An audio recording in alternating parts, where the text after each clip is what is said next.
Usa ka adlaw una ang bispera sa bagong tuig, hinay-hinay ng midag sa mga pasahero sa mga bus stations sa Cagayan de Oro City. Atong kumustahon ang sitwasyon karon didto pinaagi sa live report ni Cyril Chavez. Cyril. Yes, Sara, ante-bisperas pa lang sa bagong tuig apan hinay-hinay ng midagsa ang mga pasahero dinhi sa terminal aron muuli silang nagkadaiyang probinsya ug dito sa Ulugon ang bagong tuig. Sa Agora Bus Terminal dinhi sa Cagayan de Oro City, kamatikda na ang pagsugod og dagsa sa mga pasahero aron muuli sa ilang mga probinsya. Sagad kanila nakalinya sa gitaganang pwesto sa terminal, samtang ang uban naglingkod lamang samtang gapaabot sa sakyan nilang bus. Usa sa mga mobiyahe pauli ngadto sa ilang probinsya sa San Fernando Bukidnon sila Tatay Junicio o Cleopas Libres. Kinsa kauban ang mga kabanay aron dito magsaulog sa bagong tuig. Oo, kana.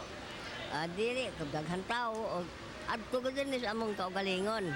Kay bagong tuig man. Kining si Raipo Abayon, kinsa muuli sab sa Bukidnon, mas gipili nga mobiyahe karon aron dili maabtan sa pagdasok sa mga tawo ug mga adlaw. Nganong dili man og mga adlaw, likay sa kadaghag tawo? Oo, kay kuan ban karon nga pizza 30 mag-uli. Kay dito na may mangyuri sa among balay. Hinuon, bisan pa man ubay-ubay na ang mga tawo sa terminal. Dili sab magkulang ang mga bus tungod sa mga special permit nga gihatag sa LTFRB ngadto sa mga bus company aron masigurong dili kulangon ang biyahe. Sara, sa kasamtangan, hapsay ug malinawon pa ang sitwasyon dinhi sa terminal.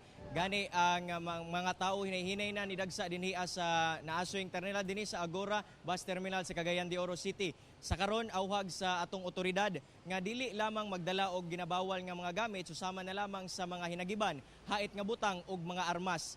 Hinoon pasalig nila nga hugot ang seguridad nga ginapatuman hantod mahuman ang pagsaulog sa bagong tuig. Sara. Okay, daghang salamat, Cyril Chavez.